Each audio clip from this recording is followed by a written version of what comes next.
Ano ba nangyari dyan? Tingin ka lang.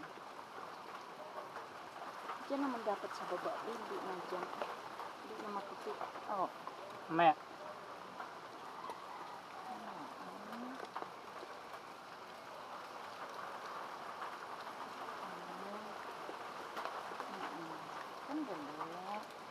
Mabait ang pumalo eh.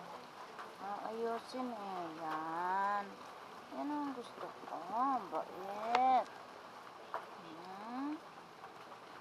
Pag may tao, alam na namin ng tahol ka ng tahol. Tao yun. No? Magmalikot. Dito na. Masyado isikip mo pag